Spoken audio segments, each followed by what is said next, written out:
Señoras y señores, bienvenidos, muy buenas noches. Gracias por acompañarnos. Esto es al cierre del día de la jornada, los temas relevantes y trascendentes para el debate y el análisis. Muy buenas noches. Saludo a la distancia a Enrique Quintana. ¿Qué tal, Leo? Muy buenas noches. Saludos a todos. Hola, Enrique, ¿cómo estás? Juan Ignacio Zavala, un gusto recibirte. Buenas noches. ¿Qué tal? Buenas noches, Enrique. Buenas noches, Leo. Muy buenas noches, maestro Alfonso Zárate. Un honor, como siempre, que esté con nosotros. Muy buenas noches. Buenas noches, Leo. Un gusto compartir esta sesión con Enrique y con Juan Ignacio. Muchísimas gracias. Una rápida revisión les pediría al caso Saldívar, el de la extensión del plazo constitucional del ministro presidente en la Suprema Corte de Justicia de la Nación, porque el día de mañana se vota en la Cámara de Diputados. Todos hemos presenciado el enorme debate y discusión que esto ha provocado en términos de la violación del artículo constitucional, en términos de que en estricto sentido, esto dicen los morenistas, no se trata de una reforma constitucional porque nadie está hablando de reelegir al ministro Saldívar, sino simplemente de una extensión del término. Esto ha dicho el líder de los diputados de Morena en la Cámara, defendiendo la postura. En fin, el tema es que se vota mañana y en contraste, y hemos visto estas voces también de diputados morenistas, de Pablo Gómez de forma muy señalada, de Porfirio Muñoz Ledo, diciendo que esto no transita y que no pasa por su violación a la Constitución. Empiezo con usted, maestro Zárate, para que nos dé su balance y lo que a su juicio piensa puede suceder mañana en la Cámara. ¿Cómo no, Leo? Bueno, por una parte yo creo que esta decisión de introducir un artículo transitorio a la ley orgánica del Poder Judicial de la Federación se inscribe en la lógica de mover o de retener piezas claves del sistema político para apresurar lo que imaginan como un nuevo régimen, es decir, para apresurar la cuarta transformación. Y creo que lo que se propone es garantizar que la Suprema Corte de Justicia permanezca bajo la misma conducción hasta el final del periodo del presidente López Obrador. Sabemos que son muchas las iniciativas, muchas las acciones del presidente que van a llegar o vía al amparo o vía la acción de inconstitucionalidad a la Corte. Y si el presidente López Obrador tiene al ministro Arturo Saldívar al frente y a una mayoría 12 en el Consejo de la Judicatura, se habrá apropiado del Poder Judicial. Yo diría rápidamente que esta aprobación muestra, por una parte, número uno, el apresuramiento por imponer cambios, aun cuando esto signifique atropellar el orden constitucional, lo cual podría decirnos que no están tan seguros de mantener su mayoría en la Cámara de Diputados. Dos, nos habla también de un desprecio por la Constitución que no admite interpretación, simplemente porque de manera inequívoca establece que cada 4 años el Pleno elegirá de entre sus miembros al presidente de la Corte y el cual no podrá ser reelecto para el periodo inmediato posterior. 3, por otra parte, no puede dejar de alarmar esta, o que yo llamaría, confabulación de actores relevantes de la clase gobernante para promover, así sea con su silencio, este atropello. No tiene nada que decir la secretaria de Gobernación, Olga Sánchez Cordero, exministra de la Suprema Corte de Justicia. No tiene nada que decir el líder de la bancada de Morena en el Senado, Ricardo Monreal, que es doctor en Derecho, y la presidencia no dispone de una consejería jurídica. Bueno, pues me parece que finalmente esta iniciativa es preocupante porque cada día que pasa son más notorios y toscos los intentos de la clase gobernante de usar su mayoría para deformar el sistema democrático y construir el país de un solo hombre. Y en esta línea se inscribe la obsesión del presidente por desacreditar, someter, capturar o desaparecer instituciones que son producto de luchas cívicas de muchas décadas y que fueron creadas para hacer contrapeso al poder presidencial: el INAI, el IFE, el Tribunal Electoral, la Comisión Nacional de los Derechos Humanos. Y bueno, esta decisión de llevarlo mañana al Pleno viene con esta misma lógica. Me parece que como lo dijo bien Pablo Gómez, es intransitable. Juan Ignacio, tu lectura, aquí está la postura del maestro Zárate, piensa que no pasa, que no transita. ¿Tú qué dices?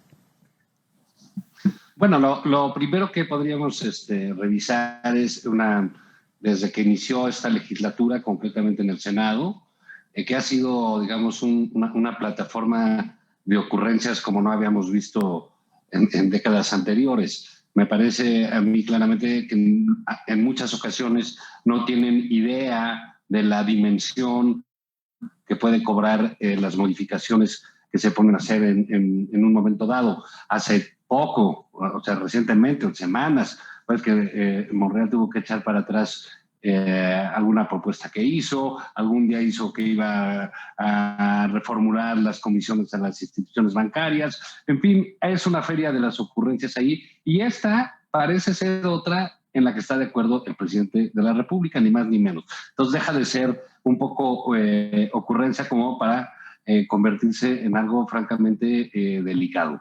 Delicado porque en efecto se trata de en el ambiente de abogados se le llama una chicanada, una trampa, un movimiento ahí de último momento para conseguir un resultado que se pactó de una manera extraña también para quienes se han visto ahí afectados en primera instancia, que es la judicatura, jueces, los propios ministros, y que, bueno, han dicho que ellos no participaron en eso. Sabemos que no se pueden pronunciar en ese sentido, por ejemplo, el presidente de la Corte, Arturo Saldívar, aunque sería bueno que dijera por lo menos no me puedo pronunciar, porque es una suerte, como lo dicen muchos analistas, de regalo envenenado para él y para el prestigio que él ha construido a lo largo de muchos años. Sin embargo, déjame decirte que más allá de eso, parece ser que no está del todo vendido, o si tú le quieres de otra manera, no está comprado también adentro de Morena esta iniciativa, porque sí tiene muchas cosas.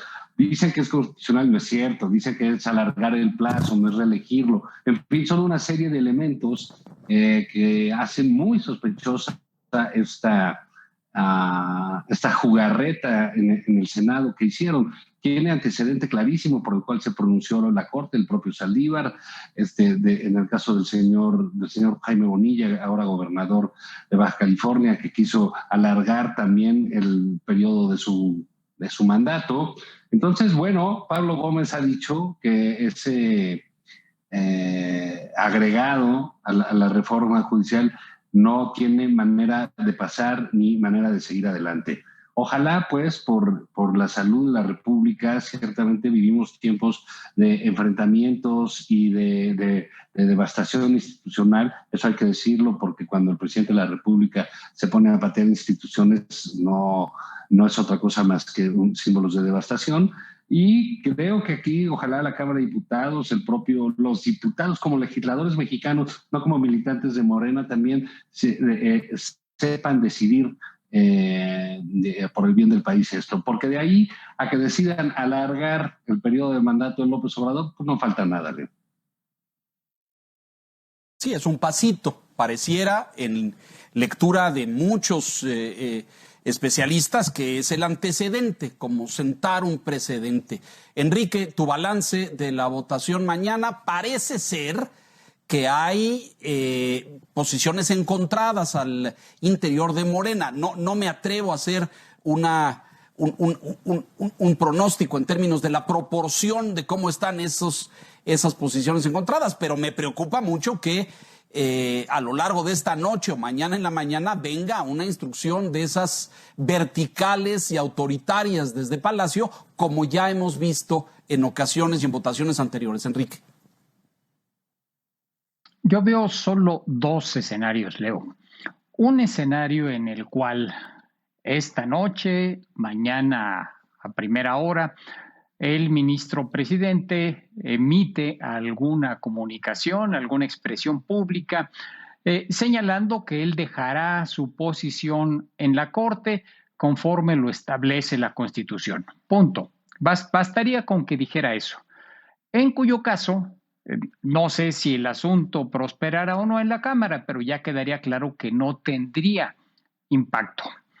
El otro escenario es el de una votación donde, como señalas, probablemente haya disidentes y tengamos un puñado de morenistas que o voten en contra o se abstengan o simplemente a la hora de emitir el voto, pues se levanten de su lugar y se vayan a algún otro lado. Sin embargo, dudo mucho que no haya llegado ya esa instrucción desde Palacio, Leo. De lo contrario, hubiera existido el Parlamento abierto, hubiera existido un lapso para discutir si es o no constitucional el tema con expertos, etcétera. Y evidentemente se quiso evitar este hecho.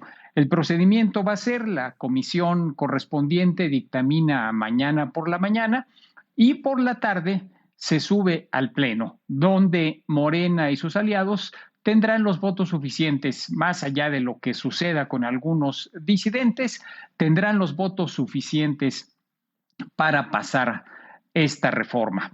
El resultado, si esto sucede y si no hay expresión pública posterior del ministro Saldívar, será que tengamos un presidente de la Corte sumamente debilitado, que va a generar la imagen, la impresión de que pactó con el presidente de la República esta reforma que le beneficia en lo personal y por lo mismo se quedará sin autoridad moral ante sus pares, los otros ministros de la Corte, y ante el conjunto del Poder Judicial.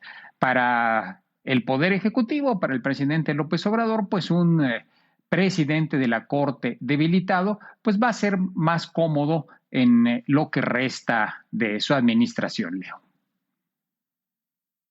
Pues sí, yo creo que lo describes bien, muy cómodo para la presidencia y para el Ejecutivo, pero pues totalmente desprestigiado ante el aparato judicial, ante la judicatura y sus propios pares en la Corte. Vamos a ver qué sucede. Estaremos siguiendo, por supuesto, con mucha atención. Déjenme aquí hacer una breve pausa y saltar ya, Juan Ignacio, adelantabas, y Maestro Zárate también, este tema de Morena en el Senado. Hoy sucedieron incidentes interesantes. Una senadora en una reunión habló de las instrucciones del presidente para las elecciones. Se creó ahí una polémica. Vamos a esto y a lo que el señor Salgado Macedonio ha dicho, que la culpa de no haber entregado el reporte es de la dirigencia de Morena. Mensajes, volvemos.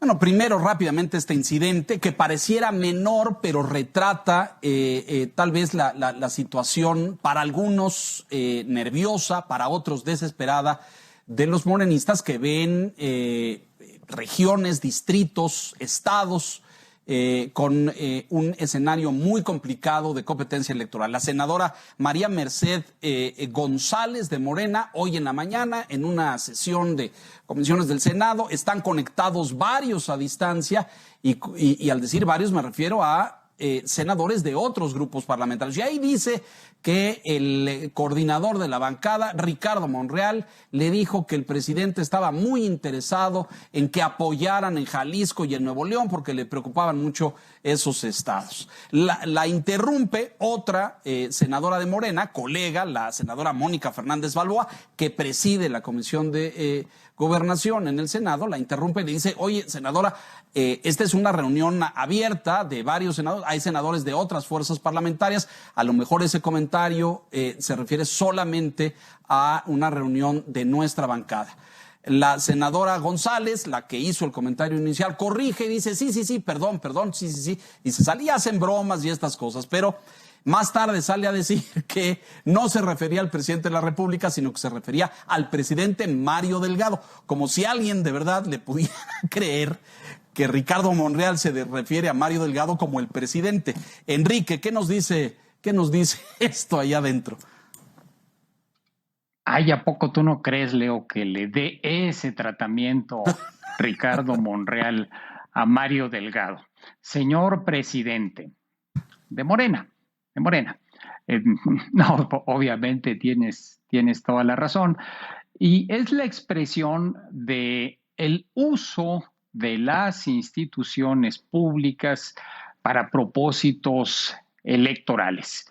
Se puede decir, bueno, es que nosotros somos militantes de un partido político y tenemos el derecho, pues, de ir a apoyar a nuestros compañeros en cualquier lugar al que se nos ocurra, si es Tlaxcala o si es Campeche o si es Nayarit. Sin embargo, creo que es inequívoco el mensaje. Hay dos entidades que son de interés especial para el presidente de la República, Nuevo León y Jalisco. En Jalisco no hay cambio de gobernador. Seguramente el interés tiene que ver con los resultados en materia de elecciones legislativas y de alcaldes.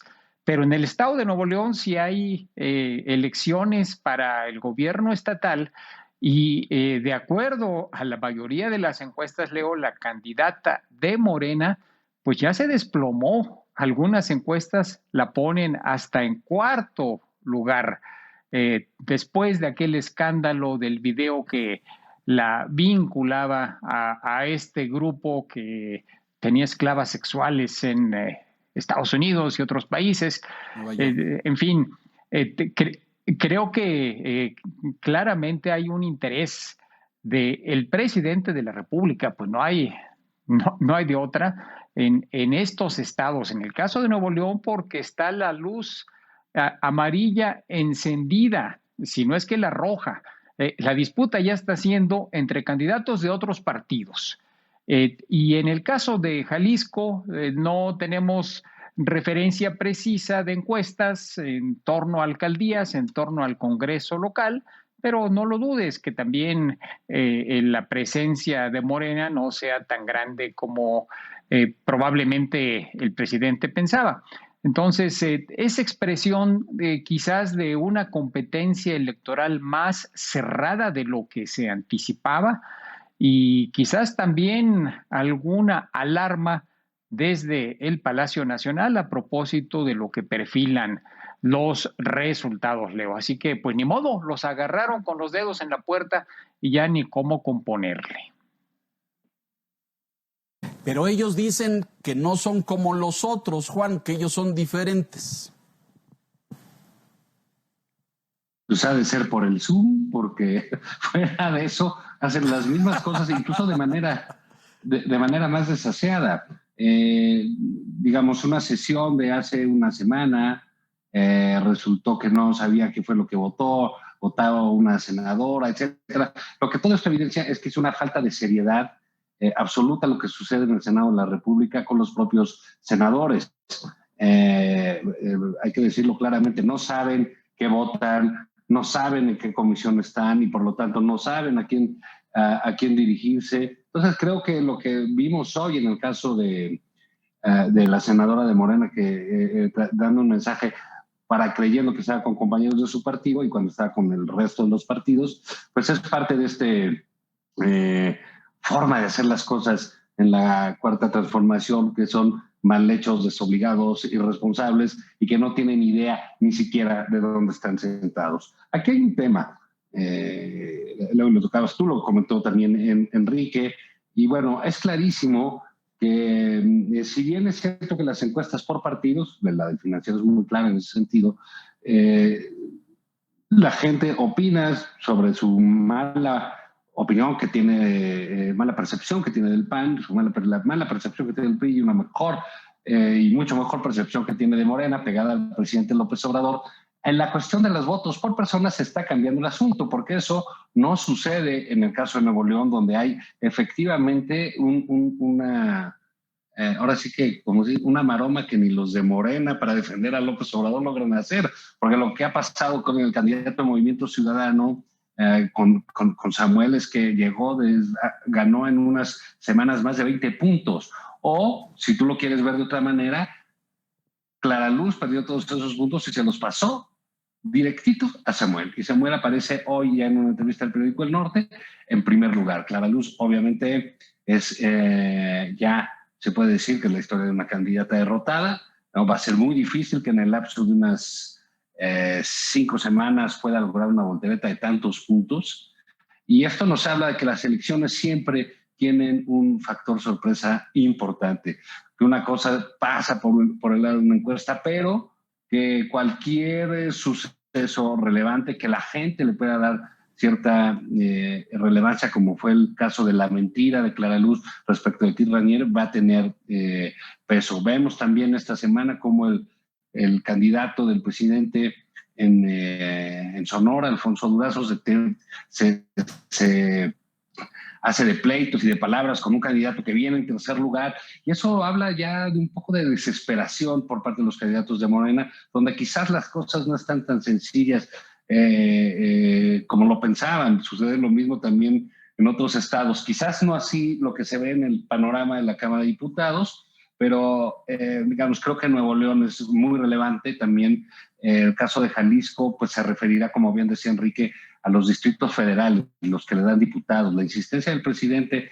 en poner e imponer a su candidato Salgado Macedonio en Guerrero tiene que ver más con las posibilidades de gobernar Guerrero o de desgobernar, como se le quiera ver. Tiene que ver con obtener todos los diputados federales que vengan de esa circunscripción. Entonces, bueno, esa es la batalla en la que está el presidente, que por otro lado se me hace muy normal, solamente desde la hipocresía que ha refundado ahora la 4T, porque era algo donde ya habíamos ganado cierto espacio.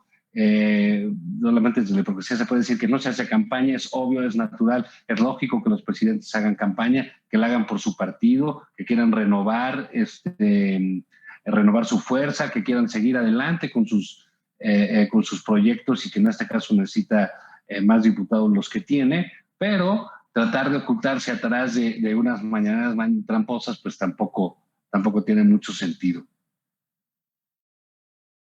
Ahora abordamos ese tema porque ahora está el debate de que el INE lo quiere callar, cuando el INE lo único que está haciendo es pues cumplir lo que dice la ley electoral. Mencionaste el caso de Salgado Macedonio y déjenme llevar esta reflexión y este análisis al tema del liderazgo de Morena, porque estas señales parecieran indicar que quien dirige Morena o quien está al frente de las campañas o quien coordina regionalmente o el propio señor Delgado, pues no tiene el control absoluto de lo que está sucediendo.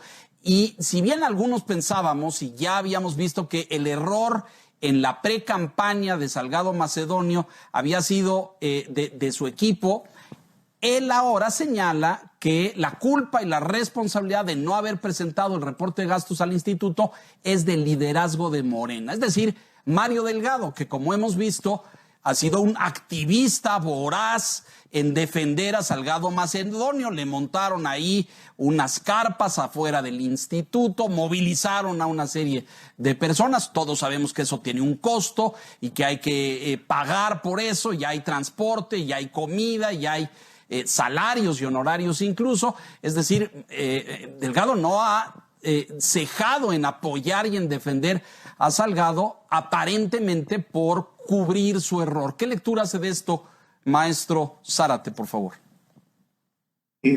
Yo creo que entre las cosas que nos dice este hecho, subrayaría dos. La primera, la enorme dificultad que ha tenido el presidente de la República para quitarse el chip de activista social que ha tenido a lo largo de más de 30 años, para ponerse el chip de presidente de la República. Todos los días vemos al jefe del Ejecutivo tomando partido, asumiendo una postura que él mismo como candidato le criticó tantas veces a Vicente Fox, recordando aquella expresión de cállate chachalaca, por esa injerencia indebida del presidente Fox en un proceso electoral. Entonces, por una parte, el presidente de la República tiene problemas para quitarse el chip de activista social, pero por el otro, su partido Morena tiene las mismas dificultades para quitarse el chip de movimiento y convertirse en partido político. El partido reclama institucionalidad, el movimiento es mucho más flexible, casi se mueve en los linderos de la legalidad y de la ilegalidad, pero el partido tiene que ajustarse a una serie de normas que regulan la vida de los partidos.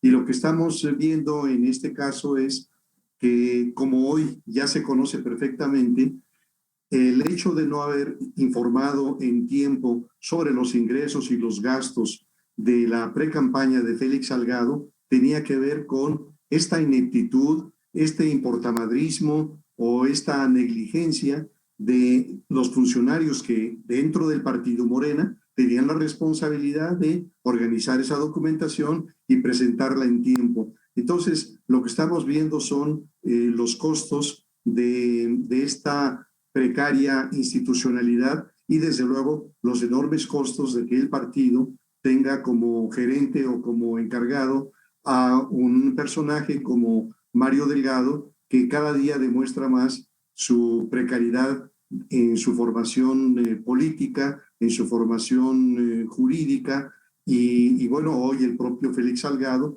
es el que está responsabilizando a su partido ya Morena de esta inminencia que es la de no registrar su candidatura a la gubernatura de Guerrero. Eso es lo que diría Leo. Me parece, maestro, que es usted generoso al decir que le ha costado mucho trabajo ponerse el chip. Yo me atrevería a decir incluso que sigue siendo el mismo líder y activista social de siempre, pero que ahora pues encarna el Poder Ejecutivo y tiene que hacer ese trabajo. La verdad de las cosas es que cuesta arriba, porque lo que sí es, y es nato, es un líder social y un activista. No es un hombre que respeta las instituciones, que se adhiere al marco de derecho, que respeta las condiciones jurídicas, sino que siempre está en ese límite del ejercicio de la justicia. Creo que Salgado exhibe la incapacidad, esta torpeza del movimiento no partido, o esto, Enrique, que tú has dicho tantas veces, de una masa informe ahí donde pues no hay estatutos, ni hay líderes, y habla uno y habla al otro, y hay peleas. Es decir, algo muy semejante a lo que vimos tantos años en el PRD, y el PRD me parecía más estructurado que Morena hoy en día. Pero algo está pasando ahí adentro, me parece, quiero su lectura en ese sentido. Hay un diagnóstico, no me atrevo a decir de caos, pero sí de lucha interna. Vimos ya protestas de candidatos en distintos estados de la República o aspirantes que se fueron a quejar con Mario Delgado porque no fueron tomados en cuenta en los comités locales y distritales, sino que fueron desplazados por decisiones del centro. Algo de lo que, Juan Ignacio, los partidos se han quejado toda la vida, corrígeme. Sí, digamos, esas son estampas de cada elección y en cada partido. Lo que llama mucho la atención aquí es que Morena, pues efectivamente no tiene los canales para tramitar sus descontentos. Y bueno, no deja de llamar la atención que esta incapacidad, esta irresponsabilidad, este desorden que veíamos hace rato en la bancada de Morena en el Senado, pues en el partido se multiplica. Y entonces tenemos, por ejemplo, muy clara y muy obvia la inutilidad de Mario Delgado, que alcanza niveles impresionantes, porque tú comentabas ahorita que se le acercaron, le reclamaron en un meeting que él había organizado en el INE, llegaron ahí, y Mario Delgado, ¿dónde acabó? Acabó en el baño, escondido en un baño móvil, en uno que conocemos en la Ciudad de México como Sanirrent. Ahí se metió, desde ahí le estaban fotos y ahí se veía el tipo acorralado en una letrina, que es desde donde seguramente tendrá que mandar los siguientes años. Lo que dice Félix Salgado respecto de que fue culpa del partido, pues a lo mejor tiene cierta razón. No sé si del liderazgo nacional del partido, del liderazgo local, pero debieran decirles a los candidatos o el equipo de campaña si tienes que presentar estos papeles. De hecho, lo que dice Salgado Macedonio es lo que sucedía con la ley cuando estaba en 2013, antes de que Mario Delgado y otros de sus compañeros propusieran que no fueran responsables los partidos, sino los candidatos de presentar todos esos requerimientos ante el INE. Entonces, lo que dice Salgado pues, sucedía antes, pero después llegó Mario Delgado y sus compañeros, que ahora también muchos están en Morena, cambiaron la ley y ahora les toca. Pero en fin, sí es, digamos, muy llamativo el desorden que priva en Morena. Decíamos hace un rato a Clara Luz, la candidata en Nuevo León, que el presidente fue y la nombró y, digamos, era una candidata que se peleaban todos los partidos y ahora ya va en tercer lugar en 20 días, una cosa así. Entonces, bueno, pues sí debe haber luces por lo menos amarillas en Morena. Sí, sí, todo parece indicar que las hay. Enrique, José Woldenberg, a quien entrevistamos en La Silla hace un par de días, nos decía con toda claridad este tema al interior de Morena y de esta dirigencia pues difusa, porque reciben instrucciones de arriba, hay conflictos regionales, es decir, es un partido que enfrenta un proceso electoral en condiciones complicadas, ¿no es cierto? En su nombre lleva la definición, Leo. No es un partido en el sentido tradicional que conocemos los partidos políticos, con estructura, disciplina, etcétera, sino es un movimiento donde caben adentro muchas cosas.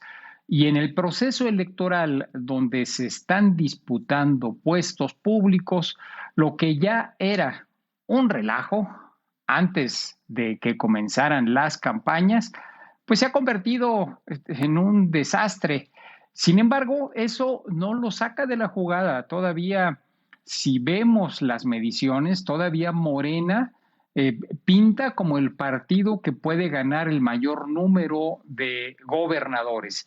Pinta como el partido que puede obtener el porcentaje más alto en la elección de diputados federales. Es decir, no generemos, me parece, la imagen de que pues se está deshaciendo Morena.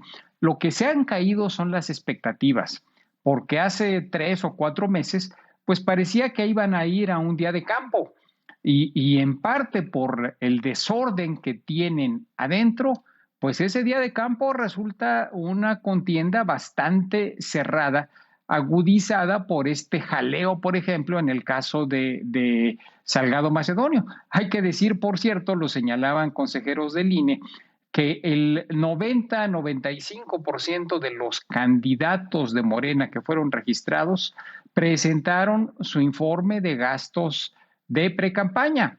Entonces, pues ya no sé de quién es la omisión, pero evidentemente olfateando que va a haber problemas, pues ya se están tratando de encontrar quién tuvo la culpa.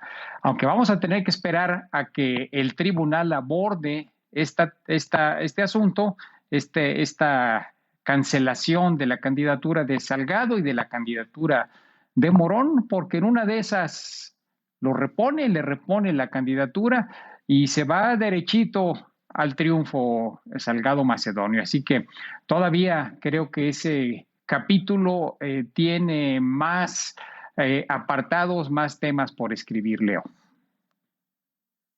Historia que está aún por escribirse, bien señalas. El tribunal ya empezó, se decía que hoy iba a empezar la deliberación del caso Salgado, a lo mejor la tenemos en un par de días, pero también ya nos ha pasado que el tribunal nos venga a dar una sorpresa. Maestro Zárate, finalmente, a su juicio, Mario Delgado se está jugando el futuro político con su desempeño al frente de Morena en esta elección.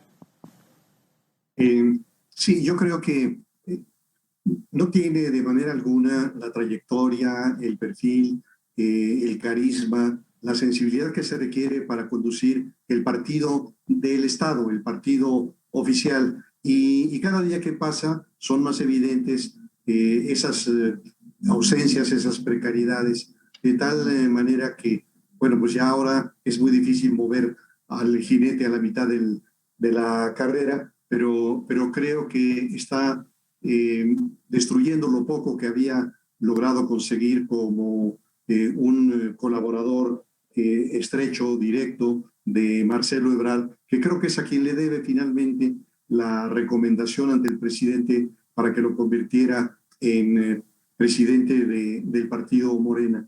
Creo que las deficiencias estructurales esenciales que tiene, lo único que van a hacer es agudizarse y exhibirse cada vez más, sobre todo en un proceso electoral como el que está en curso.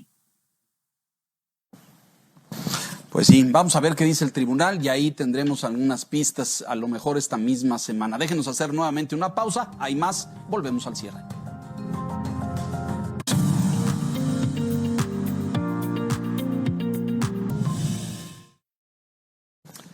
En esta campaña y esta andanada de ataques y descalificaciones del presidente de la República contra el Instituto Nacional Electoral, hoy pues nuevamente un exceso del presidente, porque argumentó que si le aplicaban la sanción y retirar, como propuso ya el INE, la conferencia del pasado 16 de abril, donde hace promoción de programas sociales, es decir, rompen los hechos con la veda electoral, el presidente salió a decir hoy en la mañana que si lo callan se estaría cometiendo un golpe de Estado, lo cual ya nos coloca en una desproporción total, no solamente en el lenguaje y en la forma, sino solamente plantear el hecho. El señor Delgado, nuevamente, que a mi juicio está tratando de juntar estrellitas para encubrir algunos otros errores, salió a decir que tratan de silenciar al presidente. Maestro Zárate, su análisis a este respecto, por favor.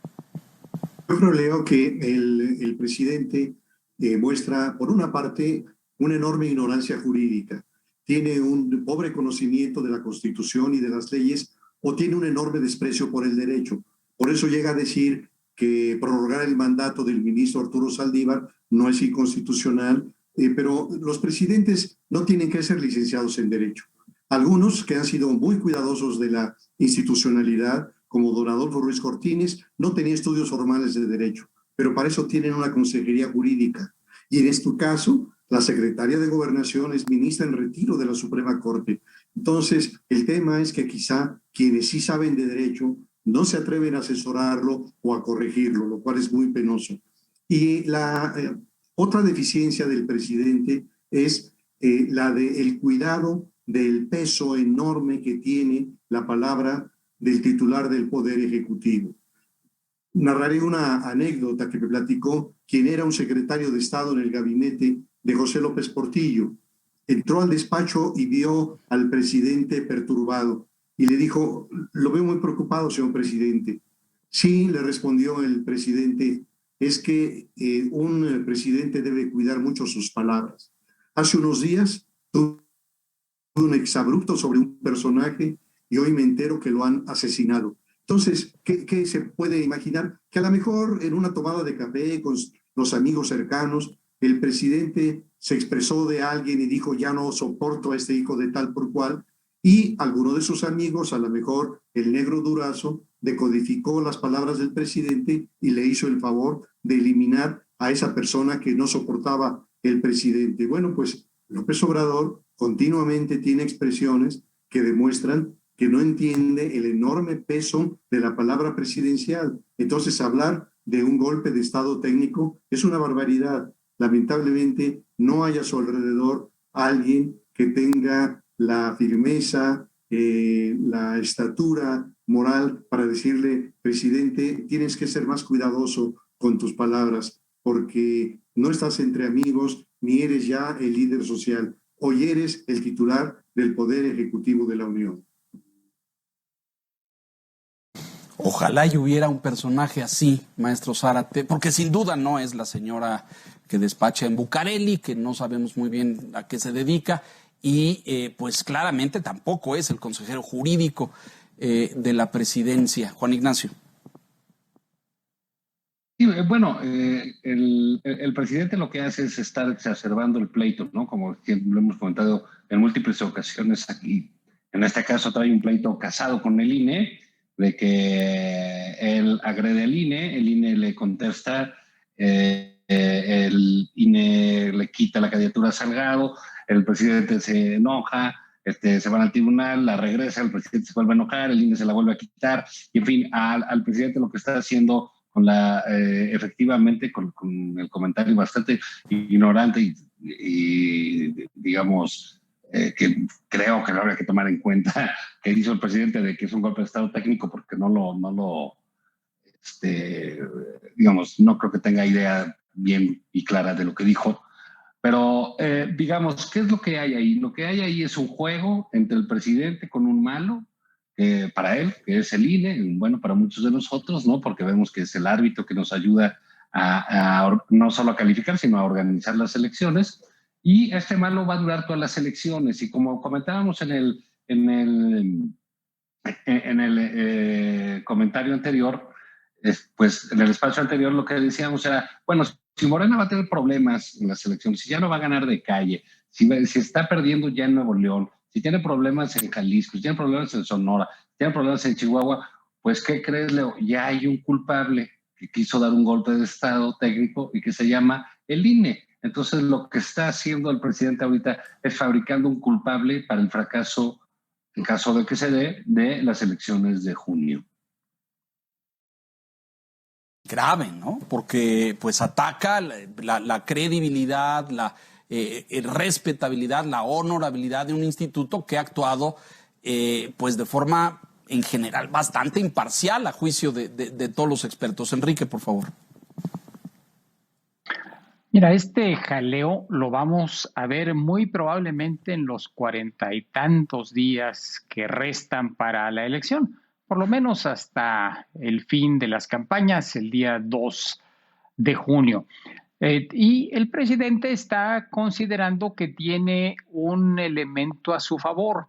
Si en alguna ocasión el INE insiste y lleva el caso, se lleva al tribunal, pues el presidente está calculando que en el tribunal le van a dar la razón, como ya ocurrió con el caso, lo comentábamos ayer, con el caso de la transmisión íntegra de las mañaneras. El INE pues no se puede quedar callado y fue curioso en el caso del señalamiento a propósito de quitar la mañanera de referencia de las redes sociales de la presidencia de la República, porque luego dijo, bueno, pero voy a hacer caso, ya no voy a hablar de tal o cual cosa.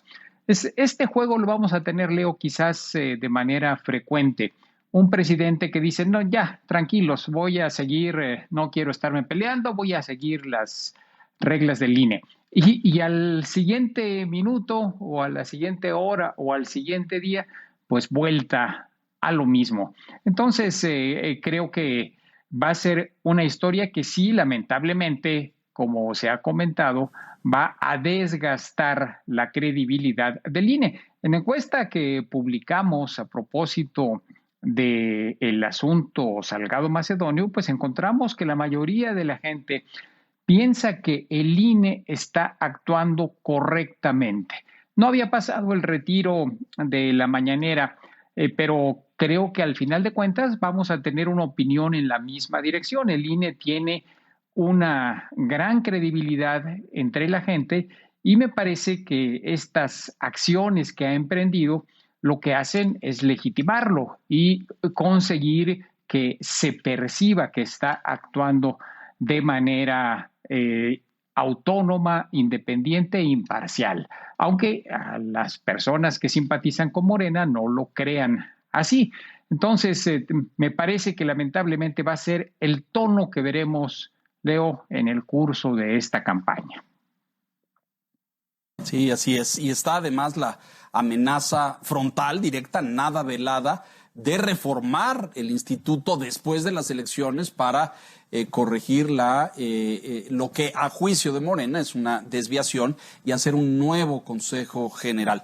Antes de irnos, déjenme llevar su atención hacia este tema, hacia la liberación ayer del señor Alonso Ancira, este hombre líder y dirigente general, presidente de Altos Hornos de México, que fue extraditado desde España por el caso de agronitrogenados, acusado, señalado como una de las grandes figuras de la corrupción y de la mafia del poder, dijo el presidente, la alianza entre los empresarios y los políticos corruptos. Este señor salió ayer de la cárcel después de que Pemex anunciara que aceptó recibir de regreso 216 millones de dólares que este empresario va a reponer, aparentemente, eso es lo que han dicho, al erario federal, a las arcas de Pemex.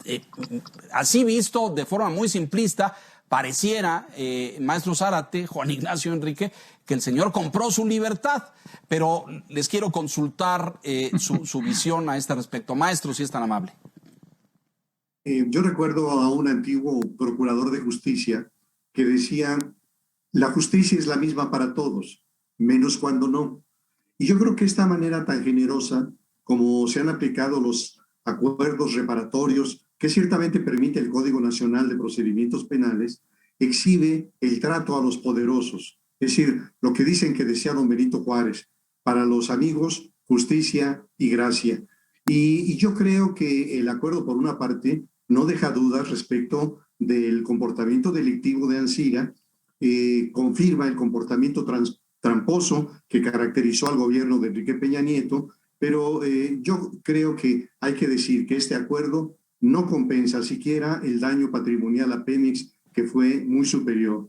Y que además de esto hay una serie de temas que interpelan directamente al señor Ancira: el lavado de dinero, los sobornos, las responsabilidades de funcionarios del Pemex de entonces, de tal manera que el tema tiene muchas derivaciones y que esperamos que esas derivaciones impliquen que no sea borrón y cuenta nueva, porque en ese caso, lejos de una noticia positiva, se estaría confirmando un proceso de impunidad sobre alguien que ha utilizado el poder económico para corromper instituciones y para obtener lucros muy indebidos. Así que esperemos que los otros expedientes que están abiertos, lavado de dinero, soborno, etcétera, sigan su marcha, porque de lo contrario sería muy decepcionante la manera en que lo vimos salir de prisión con el oro en la mano y una actitud cínica, como diciendo: ¿qué les parece? Al final de cuentas, me salí con la mía. Ese sería mi comentario, Leo. Pues sí, y además yo creo que toca a usted el punto central, maestro, y la justicia, ¿no? Es decir, porque si bien el acuerdo, como dice usted, en el Código Penal se permiten este tipo de compensaciones, de recuperar lo que se ha desviado o lo que se sustrajo del erario y de las arcas públicas. Bueno, pero de todos modos tendría que haber una sanción porque se cometió un delito. O lo que entiendo es que él paga porque reconoce que la operación fue delictuosa, Juan Ignacio. Bueno, aquí hay dos cosas, ¿no?, que habría que ver si reconoce, y esa es una parte del acuerdo, ¿no? Reconocer pues cierta falta o la participación de alguna manera en un delito. Y hay otro aspecto que a mí me parece bueno, pero que se pierde con las liberaciones inmediatas, ¿no? Que es este asunto, digamos, de la reparación del daño, por decirlo de alguna manera, o este arreglo a que devuelvan dinero, que eso tiene mucho que ver, digamos, con la visión que tiene el presidente López Obrador de la justicia, y que también es algo que ha mencionado desde su campaña. Y en ese sentido, pues bueno, esta es, digamos, una manera de cumplir con esas promesas que tenía de campaña. Un poco decir, bueno, no basta con que los aprendan, no basta con que lleven un juicio, porque contratan muchos abogados con el dinero que se llevaron y a la hora de la hora salen y entonces nunca pagan su castigo. Esa es la, digamos, esa es la teoría de los casos del presidente López Obrador, y en ese sentido aprietan y negocian, en lo cual a mí no me parece mal, para que devuelvan parte literal de lo robado, ¿no? ¿Qué van a hacer con ese dinero después? Pues ya sabemos que luego es un problema y no saben ni ellos dónde queda. Pero está esa parte que deja un lado vacío, que es el que señalaba bien el maestro Zárate y tú subrayabas, que es este asunto de la justicia. Sin embargo, hay que verlo también en términos de los delitos, que si ameritaban esa prisión o no, y los acuerdos, digamos, hubo hace poco también otro con unas empresas que regresaron millonadas de pesos. Entonces, bueno, creo que ahí, digamos, el presidente está obteniendo un triunfo en términos de sus promesas, de sus propuestas. El país ahora sí que obtiene algo de la lana que fue evidente que se robaron y que aceptan tácitamente que lo ganaron de mala manera. Pero bueno, el asunto de la justicia seguirá ahí pendiente, porque Lozoya sigue en su casa, porque nada más si eres Rosario Robles o militaste en el PAN estás en la cárcel. En fin, como que todo parece ser que es más fácil del otro lado, y que sí, lo que dices, Leo, que las cosas que se arreglan con dinero puede ser una percepción evidentemente mal manejada por el gobierno. Pues sí, porque pareciera que el tema es la negociación y no, los delitos, las penas, los daños, los implicados, porque como decía el maestro Zárate, pues ahí hay funcionarios de Pemex que participaron en esto. Enrique Quintana, por favor. No sé si se compró la libertad, Leo, pero bueno, dio esa apariencia. Y además en abonos, en 3 abonos anuales por 216 millones de dólares. Yo difiero de Juan Ignacio. Yo creo que faltó el juicio para saber si era culpable o no era culpable. Porque si era culpable de cohecho, pues tendría que haberlo definido un juez y un proceso judicial, no la acusación de la Fiscalía General de la República. Evidentemente el señor Ancira pues, no quería pasarse la vida en la cárcel ni quería estar sometido a un juicio. Entonces, pues la negociación condujo a lo que vimos, a que se firmara un contrato, una promesa de pago por esta cantidad y las acusaciones respecto a haber sobornado a Emilio Lozoya para que le le comprara la planta de agronitrogenados con sobreprecio, pues ese juicio, por lo menos para el señor Ancira, ya quedó descartado. No sabemos los términos del acuerdo, no sabemos si va a ser testigo colaborador en el propio juicio de Lozoya, ya no sabemos si Lozoya está bajo proceso o no, si sigue como testigo colaborador, no sabemos si aquella denuncia que presentó y que implicaba hasta el expresidente Enrique Peña, si se está investigando o no se está investigando. Pareciera que sí, por el caso Lavalle, de el ex senador Lavalle, que conocimos hace poco, pero pues todo está en el aire y con alfileres, Leo. Entonces, creo que el sabor que deja respecto a la aplicación de la justicia, todo esto, no es en absoluto bueno. No lo es, Enrique, creo que tienes toda la razón. Creo que a los ojos del electorado del presidente, él gana, como decía Juan Ignacio, una victoria en términos de decir, traje de regreso lo robado o parte de lo robado, porque como decía el maestro Zárate, el daño fue mayor. Pero pues esta es la justicia de la 4T, la que se negocia con dinero y en un contrato, no la que pasa por un tribunal, por un juicio, con sanciones, con delitos que la ley establece de qué tamaño es la sanción. Esa no. La justicia es la que se negocia acá, en el cuarto de junto, y hay un contrato. Una cosa que ciertamente, pues creo que deberán analizar los juristas en los meses y años por venir. Maestro Zárate, se nos termina el tiempo, le agradezco como siempre, le envío un abrazo y le agradezco su participación esta noche. Juan Ignacio Zavala, gracias, muy buenas noches. Enrique Quintana, muchísimas gracias. Y a usted que nos hace el favor y la gentileza de escucharnos, gracias. No se despegue del Financiero Bloomberg, todas las noticias y la información con Ortega a las 10 en breves instantes. Buenas noches.